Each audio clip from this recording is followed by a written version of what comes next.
The unexpected encounter. The void between stars had never felt so hostile to Captain Elena Rodriguez as she stood on the bridge of the UES Prometheus. 3 years into humanity's deepest exploration mission, they had finally encountered something that made her blood run cold. Through the massive view screen, she could see them. Dozens of alien warships arranged in perfect battle formation, their hulls gleaming like polished obsidian against the starfield. Status report. Lieutenant Kim, Rodriguez commanded, her voice steady despite the adrenaline coursing through her veins. Lieutenant Sarah Kim's fingers danced across her tactical console, her young face pale but determined. 47 vessels detected, Captain. The smallest is twice our size. The largest. She paused, rechecking her readings. The largest is over 3 kilometers long. Rodriguez nodded grimly. The Prometheus was humanity's most advanced ship, packed with experimental technology that had taken decades to develop. But against this armada, they looked like a rowboat facing a hurricane. Dr. Chen, what are our sensors telling us about their technology? Rodriguez asked, turning to her chief science officer.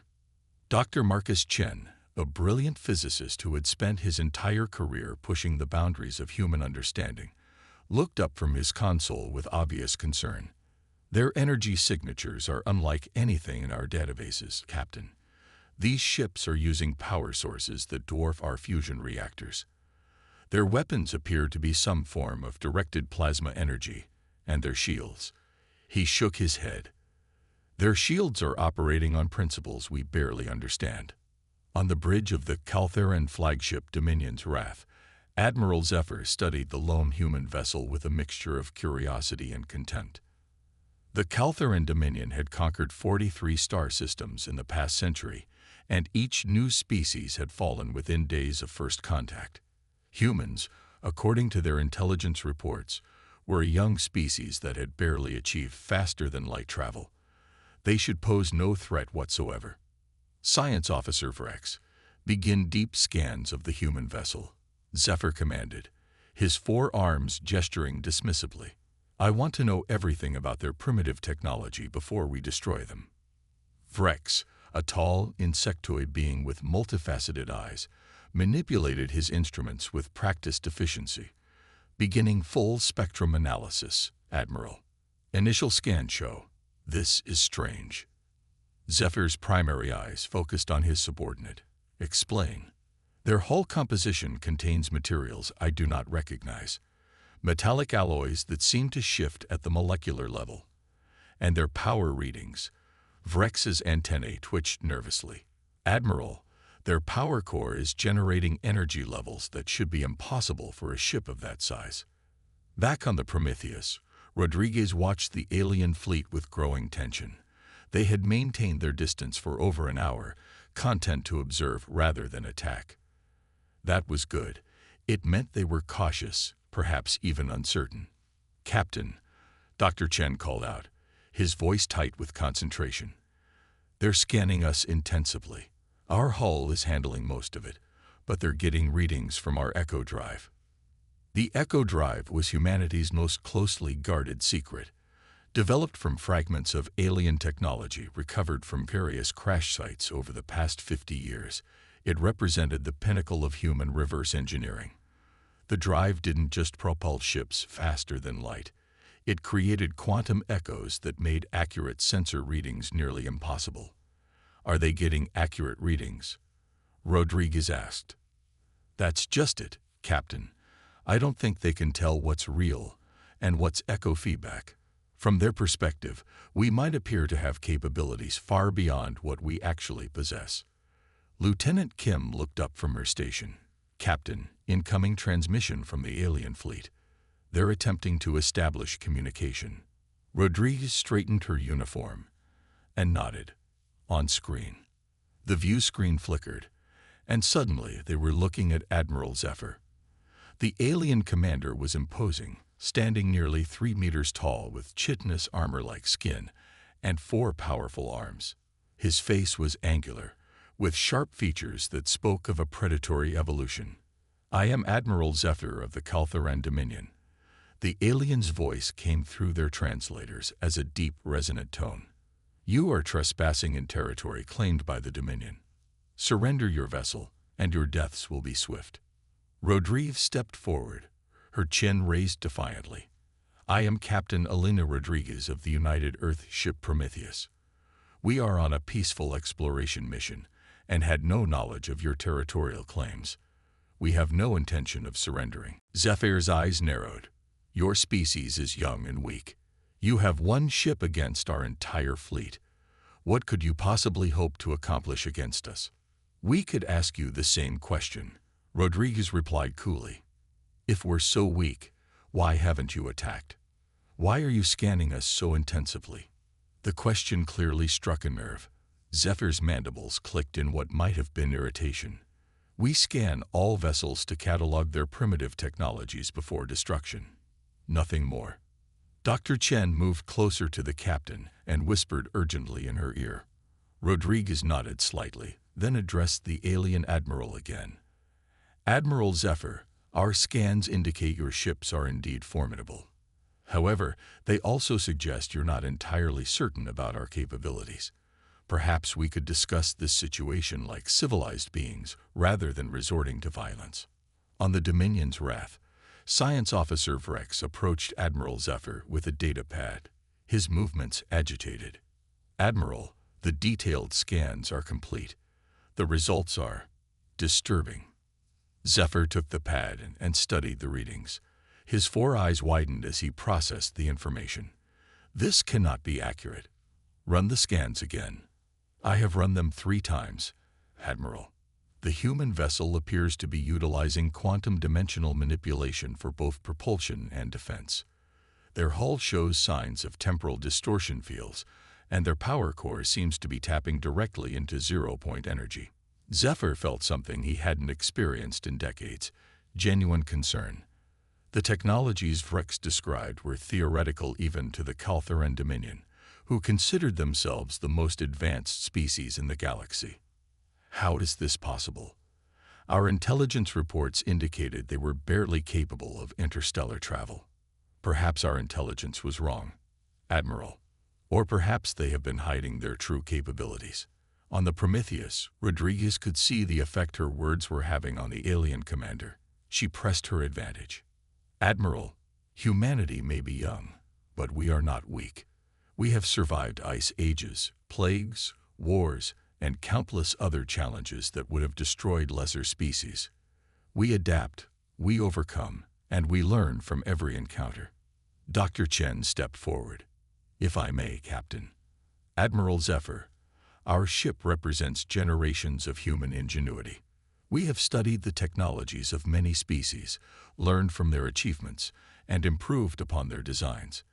The Prometheus is the result of humanity's greatest strength, our ability to take the best ideas from everywhere and make them better." This was technically true, though Chen was careful not to mention that most of their study had come from crash sites and derelict vessels found throughout human space. The Echo Drive, their adaptive hull plating, and their quantum computers had all been reverse engineered from alien technology, then improved through human innovation. Zephyr was silent for a long moment, processing this information. Finally, he spoke. "You claim to have studied many species' technologies. Which species?" Rodriguez exchanged a quick glance with Dr. Chen. This was dangerous territory, but they had committed to the deception. "The Andromedans, the Centauri Collective, the Void Hunters," Chen replied, naming species they had encountered only as wreckage. "Each taught us something valuable." The effect on Zephyr was immediate and dramatic. The Andromedans had been one of the most advanced species the Caltharan Dominion had ever encountered, and they had required the full might of the Dominion fleet to defeat. The Centauri Collective had possessed technology that had taken years to understand and integrate. The Void Hunters had been a mystery that the Dominion had never fully solved before their extinction. "Impossible," Zephyr breathed. "The Andromedans were destroyed 3 centuries ago. The Centauri Collective fell to our fleets 50 years past. The Void Hunters vanished into the deep void." Rodriguez maintained her composure, though inside she was piecing together a troubling picture. If the aliens had fought and defeated these advanced species, and if humanity had been reverse engineering their technology, perhaps they were not as destroyed as you believed, Admiral.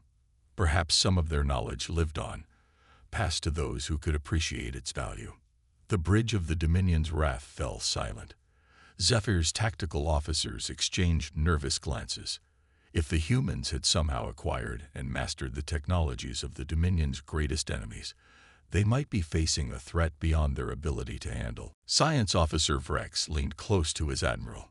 "Sir, if they truly possess Andromedan quantum weapons technology, they could destroy our entire fleet," Zephyr finished grimly. He looked back at the human captain on the screen, seeing her with new eyes. "Captain Rodriguez, I believe we may have underestimated your species." Rodriguez nodded gravely. "Many have made that mistake, Admiral. The question now is, what happens next?" As the two commanders stared at each other across the void, both fleets held their positions. The balance of power had shifted in ways neither side fully understood, and the next few moments would determine whether this first contact would end in battle or something far more significant. The revelation. The tension in space was palpable as both fleets maintained their standoff. Admiral Zephyr had called for an emergency council aboard the Dominion's Wrath, while Captain Rodriguez gathered her senior staff in the Prometheus's conference room. "Options. People," Rodriguez said, settling into her chair at the head of the table. Around her sat her most trusted officers: Dr. Chen, Lieutenant Kim, Chief Engineer Thompson, and Communications Officer Hayes. "From a tactical standpoint, we're severely outgunned," Lieutenant Kim reported honestly. "Even with our advanced defensive systems, we couldn't survive a concentrated assault from their entire fleet." Chief Engineer Thompson, a grizzled veteran who had helped design many of the Prometheus's experimental systems, leaned forward. "But they don't know that, do they? Our echo drive is giving them sensor readings that make us look like we could take them all on." Dr. Chen nodded thoughtfully. "The quantum echoes are creating false signatures throughout our ship. From their perspective, we might appear to have weapons we don't actually possess, defensive capabilities beyond our true capacity, and power systems that defy their understanding of physics. The question is," Rodriguez mused, "how long can we maintain this deception? And more importantly, should we?" Communications Officer Hayes spoke up. "Captain, I've been monitoring their internal communications. Their translator matrix isn't perfect, but I'm getting fragments. They're genuinely afraid of us. Words I'm picking up translate roughly to ghost ship and death echo." Meanwhile, aboard the Dominion's Wrath, Admiral Zephyr was facing the most challenging decision of his military career. His war council consisted of his most experienced officers, beings who had conquered star systems and faced the galaxy's most dangerous threats. "The scan results are consistent across all our sensor arrays," Science Officer Vrex reported to the assembled group. "The human vessel shows energy signatures matching technologies we believed lost forever. Andromedan quantum manipulation, Centauri dimensional folding, Void Hunter phase shifting." Sub-Admiral Kraft, Zephyr's second-in-command, shifted uncomfortably. How could a single species have mastered technologies from our greatest enemies? It took us centuries to understand even fragments of what the Andromedans achieved. "Perhaps," suggested Tactical Officer Nexus, "they did not master these technologies. Perhaps they inherited them." Zephyr's 4 eyes focused on his tactical officer. "Explain. What if the humans are not the original developers of these technologies?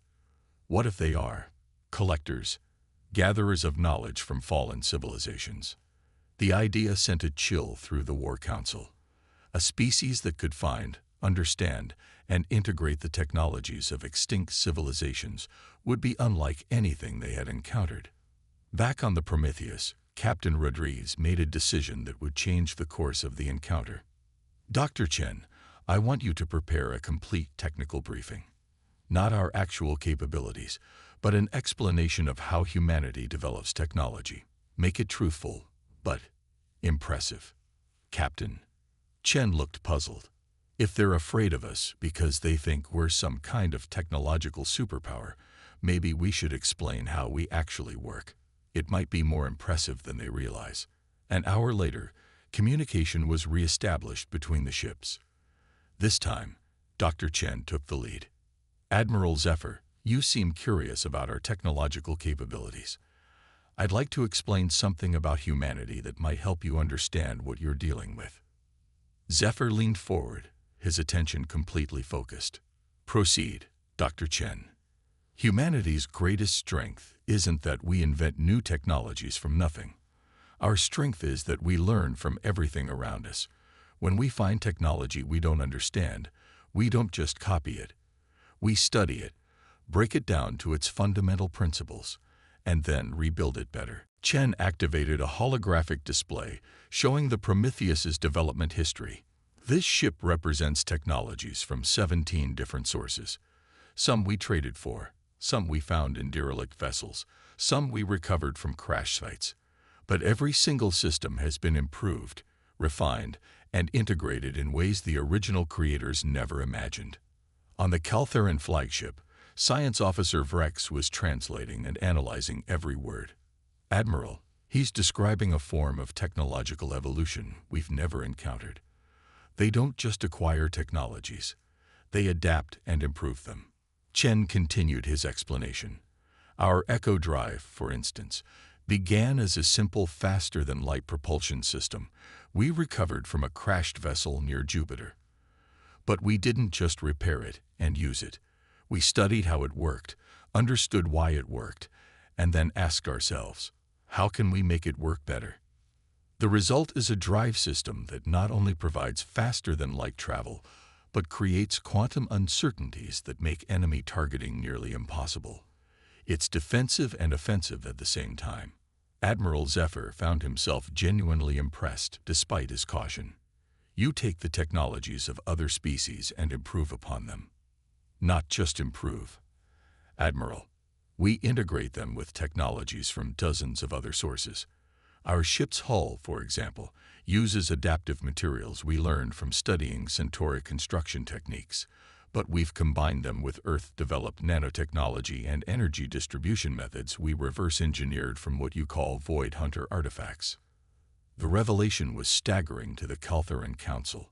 They had encountered many species in their conquests. Some were innovative inventors, others were skilled at copying existing technologies, but they had never encountered a species that was dedicated to continuous improvement and integration.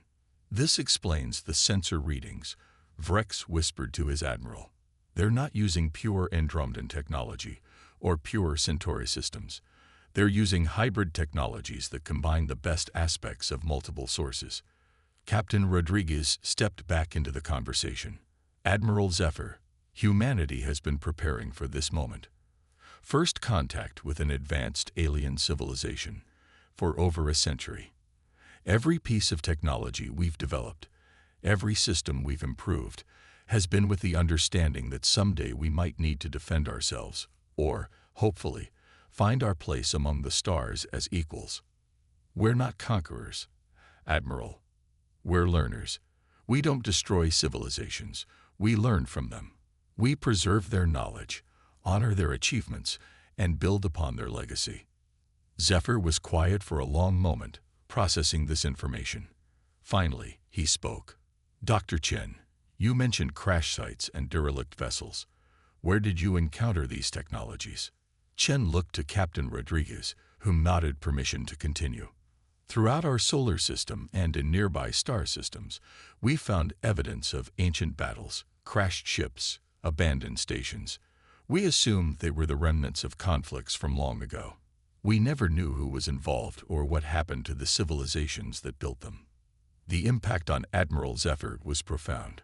The crash sites and derelict vessels the humans described were almost certainly the remnants of the Caltheran Dominion's conquests. Ships destroyed in battle, stations abandoned after occupation, the scattered remains of the civilizations they had defeated. You have been salvaging our battlefields, Zephyr said slowly. If that's what they were, then yes, Rodriguez admitted. We found the remains of great technologies and great civilizations. We studied them, learned from them, and tried to honor their memory by ensuring their knowledge lived on. Sub-Admiral Kraft leaned close to Zephyr. Admiral, they have turned our victories into their strength. Every civilization we have conquered has made them more powerful. But Zephyr was beginning to see something else in the humans' approach. Captain Rodriguez, you said you honor the memory of these civilizations. What do you mean? Rodriguez's expression became solemn. Every technology we've integrated into our ships carries a memorial designation. The quantum processors in our computers are called Andromedan arrays, in honor of the species that first developed them. Our adaptive hull plating is designated Centauri Adaptive Armor. We remember who created these marvels, even if we never had the chance to meet them. This revelation shook Admiral Zephyr to his core. The Caltheran Dominion conquered and absorbed, leaving no trace of the civilizations they defeated. But humanity had found those traces and kept them alive. You preserve their legacy, Zephyr said, his voice carrying a note of something that might have been respect. We try to, Admiral. We believe that intelligence and creativity are too precious to be lost forever. For the first time in his long military career, Admiral Zephyr found himself reconsidering everything he thought he knew about conquest and civilization. The humans had taken the scattered remains of the Dominion's victories and transformed them into something greater than the original parts. Captain Rodriguez, Zephyr said finally, I believe the Caltheran Dominion may have much to learn from humanity. The standoff that had begun with the threat of battle was transforming into something unprecedented in galactic history. A first contact that might actually lead to mutual understanding and respect. As both fleets maintained their positions, no longer as potential enemies, but as species taking the first tentative steps toward a larger understanding, the void between the stars seemed a little less cold and a little more full of possibility.